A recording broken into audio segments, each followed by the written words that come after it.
বাংলাদেশে যারা গণতন্ত্রের কথা বলতো, বাংলাদেশে যারা মানুষের অধিকারের কথা বলতো, বাংলাদেশে যখন মানুষের ভোটাধিকারের কথা বলতো, বাংলাদেশ যখন দ্রব্যমূল্য ঊর্ধ্বতের কথা বলতো, যখন বাংলাদেশে নিয়মিত না অনিয়মিত বিদ্যুতের দাম বাড়িয়ে দিলে প্রতিবাদ করতে পারতো না, দ্রব্যমূল্যের ঊর্ধ্বগতির প্রতিবাদ করতে পারতো না, সেই শেখ হাসিনার 16 বছরের ইতিহাস আজকে নতুন করে বলার কোনো প্রয়োজন নাই।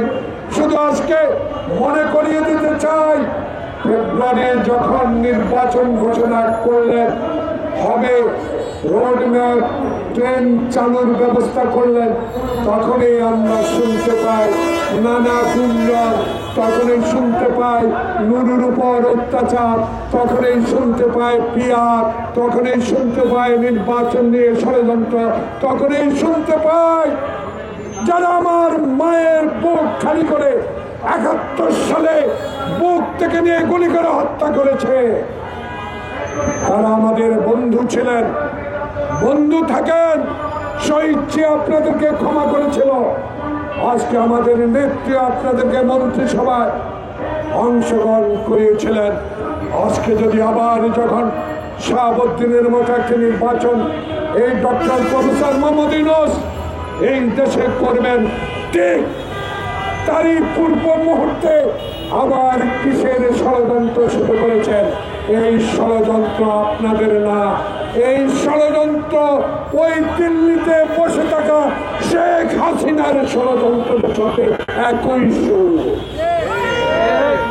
তাই আজকে গণতন্ত্র ফোরামের এই সভা থেকে একজন রাজনৈতিক কর্মী হিসাবে বাংলাদেশের স্বাধীনতার যুদ্ধে খালি পায়ে অংশগ্রহণ করা একজন যোদ্ধা হিসাবে বিনয়ের সহিত অনুরোধ জানাবো, যখন 18 কোটি মানুষ জুলাই আগস্টের বিপ্লবের পর তারেক রহমানের অকুণ্ঠ সমর্থনের মধ্য দিয়ে বাংলাদেশে গণতন্ত্র প্রতিষ্ঠার একটা পথ সুগম হচ্ছে, সেই পথকে বাধা দেওয়ার আবার আপনারা ষড়যন্ত্র শুরু করেছেন। এই ষড়যন্ত্র আপনাদের কোনো লাভ হবে না, লাভ হবে দিল্লি, লাভ হবে শেখ হাসিনা। তাই আপনাদেরকে স্মরণ করিয়ে বলতে চাই, দয়া করে এই পথ থেকে সরে আসুন, কারণ অতীতে অনেক খেলা খেলেছেন, এখন কিন্তু জনগণের খেলা শুরু হয়েছে। এই জনগণের খেলা রোখার সাহস শেখ হাসিনার দিল্লি থেকে তো নাই।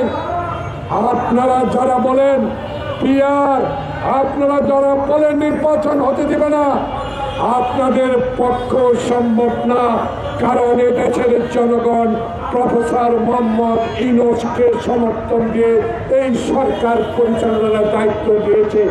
যতই আইন শৃঙ্খলার অবনতির চেষ্টা করেন, কিছুতে লাভ হবে না, লাভ জনগণের হবে, কারণ জনগণ 16 বছর কোনো ভোট দিতে পারে না।